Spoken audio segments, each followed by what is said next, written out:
Welcome back to the Perfectly Homeless podcast. We are the podcastaways. We're jumping right back into the State Homeless Score project. I'm ready. So imagine for a second that you just finished a grueling midnight shift, right? You are totally exhausted. You don't make quite enough to afford an apartment in your town, so your only option tonight is to sleep in your car. And you can't go to a shelter because, well, they lock their doors for curfew at 7 p.m. Exactly. So you drift off in a quiet municipal parking garage, only to be woken up by a police officer handing you a $2,000 fine and threatening you with 90 days in jail. Which is wild, but it's not a hypothetical scenario at all. That is happening right now. Yeah. You know, when you look across the United States, the treatment of homelessness varies wildly. It is definitely not a monolith. So today, our mission is to build a real-time scorecard for the state of New Jersey. Right. We are evaluating the lived reality on the ground and, the complex systems operating behind the scenes. And it is crucial for you listening right now to understand that this score is going to evolve dynamically throughout our conversation. Nothing is being revealed all at once today. No, we are building this picture piece by piece across 6 distinct categories, grading everything from housing costs to how the state handles people living in their vehicles. But before we start assigning those grades, we really have to establish what is actually happening out there. So according to the 2025 point-in-time count, there were 13,748 individuals experiencing homelessness in New Jersey. Which is, it's a staggering figure when you break it down. That is the highest the number has been since 2014. Wow. Yeah, it represents an 8.4% jump from just a year prior. And the geographic patterns, they are rapidly shifting. How so? Well, historically, your high-density urban centers like Essex and Hudson counties, they hold the highest volume of unhoused individuals. But the surges we are seeing today, the massive spikes are actually happening in suburban and rural areas. Really? Like where? Like Passaic County, which saw a 22% jump. Sussex and Warren counties are experiencing these massive, unprecedented increases, too. Yeah, okay. And there's a glaring racial disparity baked into those numbers that we absolutely have to acknowledge right up front. Black residents make up about 12% of New Jersey's total population, but they account for 47.4% of the state's unhoused population. Right, which is a huge systemic red flag. Exactly. Yeah. Looking at that kind of demographic failure combined with those suburban numbers surging, it's like a structural failure in a house. Like you can't just put a bucket under a bursting pipe. No, you definitely can't. You have to actually go into the walls and fix the systemic pressure that is causing the plumbing to explode in the first place. And that structural pressure is honestly the perfect place to start. The most obvious pressure point is the basic math of renting, which falls under category 1 of our scorecard, housing affordability. Yeah, because the math right now is completely unforgiving. New Jersey currently has a shortage of roughly 205,000 affordable rental homes for extremely low-income renters. 205,000. That is a massive deficit. It is. And rent increases are aggressively outpacing any sort of wage growth. Even if you're working full-time, the math simply does not pencil out. Right. And to understand how the deficit got this severe, you really have to look at the timeline of the past few years. During the pandemic, there were robust eviction protections in place that artificially kept people housed. Right. But when those expired, it created a massive, completely predictable wave of evictions. And right as that wave was crashing down on the courts, state budget cuts significantly reduced funding to the Affordable Housing Trust Fund. Okay, wait, I have to stop you there because I am genuinely baffled by the policy logic on that one. Yeah, it's pretty frustrating. Why on earth would lawmakers cut the Affordable Housing Trust Fund at the exact moment pandemic protections expire and evictions are surging? You're essentially pulling the safety net away at the exact second the trapeze artist lets go of the bar. It is a profound structural disconnect. The mechanics of state budgeting often clash with real-time crises on the ground. Right, because of the fiscal year calendars and all that. Exactly. Money gets reallocated to balance ledgers, but the result on the ground is that you have thousands of households facing court summonses for eviction, and the primary financial mechanism designed to keep them in their homes is suddenly defunded. It just removes the only buffer between a struggling family and the street. Well, this lowers the overall picture pretty significantly. For Category 1, the starting draft score is looking incredibly bleak. We're starting off at a D-. So if the math doesn't work and a family loses that apartment, where are they supposed to go? Right, which brings us to Category 2, shelter access. And unfortunately, the answer to that question depends entirely on your zip code. Because it's so localized. Yes, exactly. While the urban areas have some established shelter infrastructure, the suburban and rural areas are essentially shelter deserts. Yeah, take a place like West Milford, for example. They completely lack emergency shelters. So what do they do when someone loses their home? Well, the town relies heavily on local domestic violence programs like Strengthen Our Sisters. But when those beds inevitably fill up, the system physically exports people to distant urban facilities like St. Paul's in Paterson. Oh, wow. So they just ship them out. Yeah, and think about the mechanics of what happens when you export someone like that. You are completely disconnecting them from their community. Right, they lose access to everything. Exactly. Well- Their kids are suddenly miles away from their schools, and parents are cut off from their local jobs because they no longer have reliable transportation to get back. That's a nightmare. And even if someone manages to secure a bed in a traditional shelter, the rules are incredibly rigid. Many traditional shelters operate with strict curfews, mandate absolute sobriety, and often have outright bans on bringing in pets or even older male children. Wait, older male children, like teenagers? Yeah. A mother with a teenage son might be turned away simply because of his age and gender. Jeez. Hmm. Which means these places aren't the emergency lifeboats the public assumes they are. They operate more like strict, 1950s boarding schools. That's a really good way to put it. Going back to our midnight shift worker. If you get off work at 12:00 a.m., a 7:00 p.m. curfew means you literally cannot use that shelter. You are forced to choose between keeping your job and having a bed for the night. Exactly. The barriers to entry are so high that many families simply cannot utilize the sheltering system as it currently operates. It filters out the very people it's supposed to protect. Based on this, the current draft score is dipping even further down. We have an acute housing shortage compounded by a rigid, geographically isolated shelter system. So if a person is priced out of their apartment and the local shelter won't accept their teenage son, they inevitably end up outside. Right. And that is where the law steps in, which moves us to Category 3, criminalization and enforcement. Yeah, following the Supreme Court's Grants Pass ruling, which essentially stated that municipalities can legally penalize people for sleeping outside, even if there are absolutely no shelter beds available. New Jersey towns are really cracking down. The enforcement is intense right now. Look at Toms River. Over the summer, a severe heat wave caused an encampment to form in the Horner Street Municipal Garage because people were desperately seeking shade. Just trying to stay out of the sun. Exactly. And in response, the town banned sleeping there. The penalty for violating that ban, a $2,000 fine and up to 90 days in jail. $2,000. Yep. And other towns like Hazlitt, Summit, and Hamilton have all passed or proposed similar bans to basically push the unhoused out of public view. Okay, wait, let me play devil's advocate for you, the listener, for a second here. Mm-hmm. Taxpayers want clean, accessible public spaces. People want to be able to use the library or park in the municipal garage without navigating a tent city. Isn't a $2,000 fine simply meant to be a deterrent? I mean, that's the argument, sure. Right, like, doesn't a heavy fine encourage people to move along and seek help through the proper channels? Are you saying deterrence just doesn't work here? Well, deterrence requires the person to actually have a viable alternative. If the shelters are full, where are they supposed to deter to? That's a fair point. Let's look at the actual mechanics of a $2,000 fine.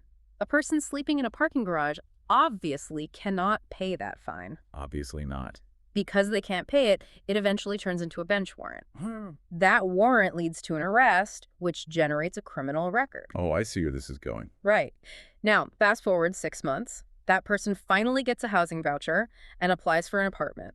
The landlord runs a background check, sees the criminal record, and denies the application. Wow. Yeah, the fine didn't deter them from being homeless. It mechanically guaranteed that they will remain chronically homeless by making future housing impossible to secure.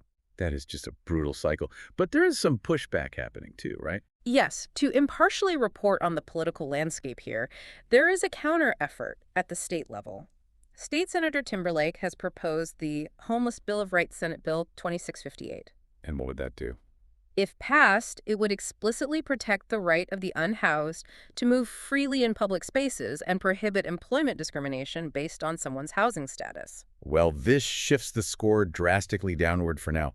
We are heavily penalizing the systemic failures of the first two categories with criminal records. Which brings us to a critical moment in our evaluation. Yes, it is time for the midpoint score moment. Yeah. If you're looking at our overlay, we are now presenting the preliminary draft score for New Jersey.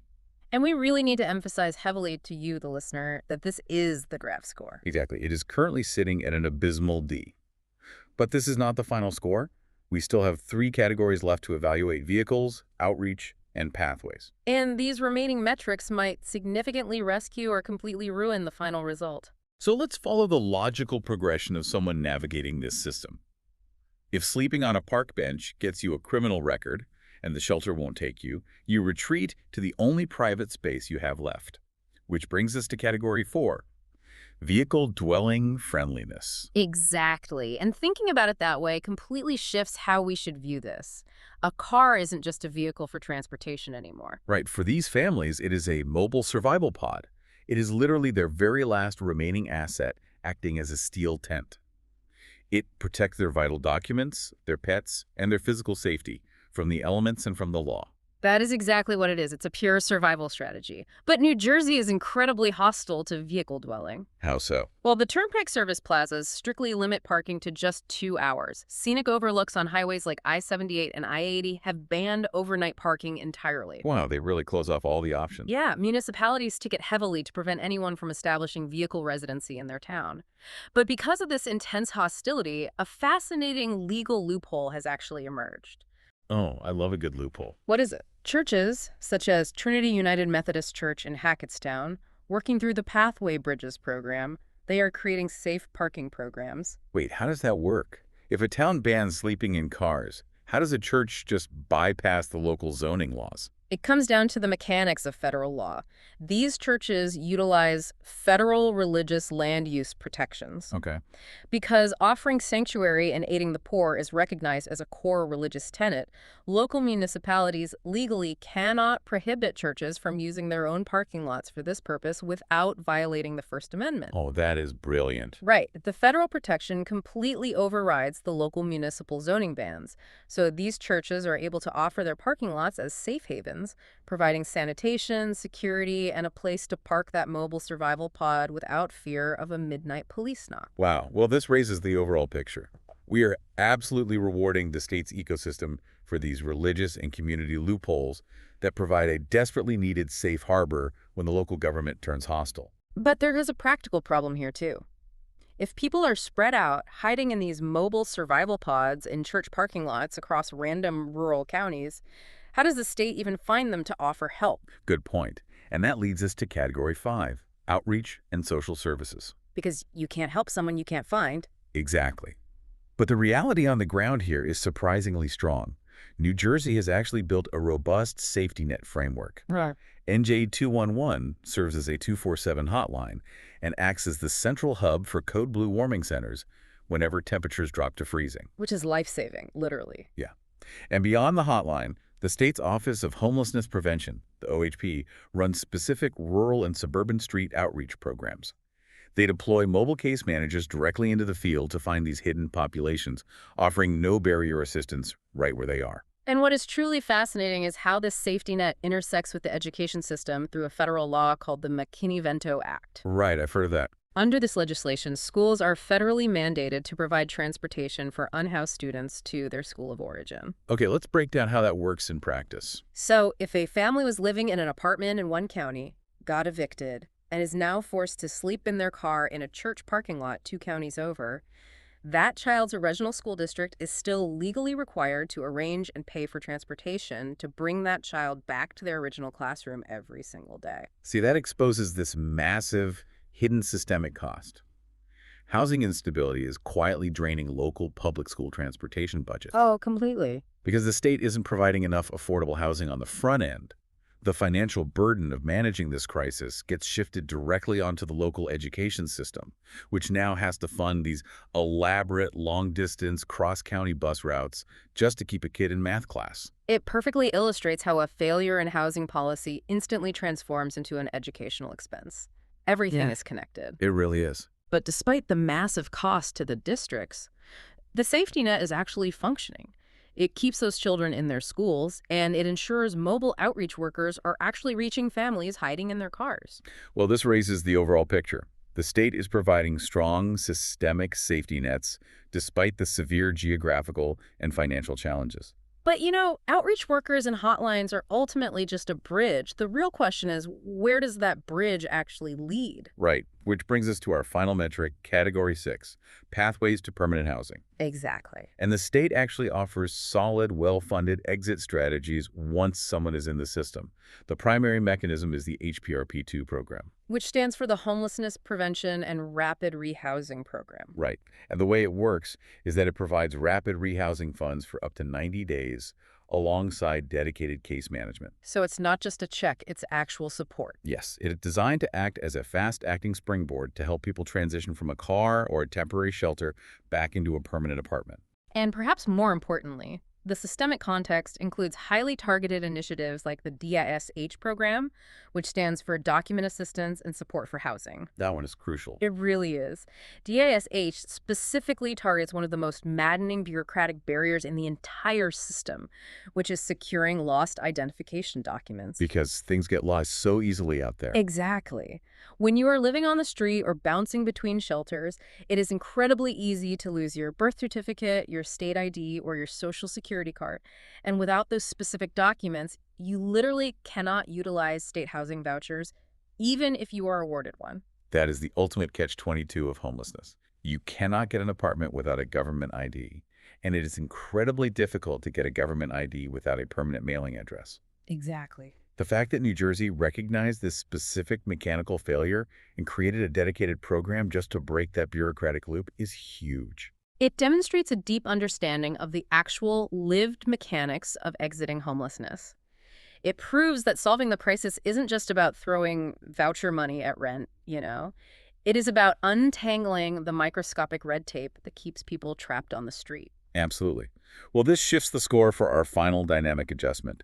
It pulls the state up significantly from where we started at the top of the episode. So we have evaluated the entire spectrum today. We looked at the devastating affordable housing deficit, the rigid and geographically isolated shelter systems, the heavy municipal criminalization of public sleeping, the hostility toward vehicle dwellers that is being mitigated by church-safe lots, the robust mobile outreach keeping kids in school, and the highly targeted pathways to permanent housing. Yeah, it's time to finalize the board. Let's do the final summary and lock in the grades. Sounds good.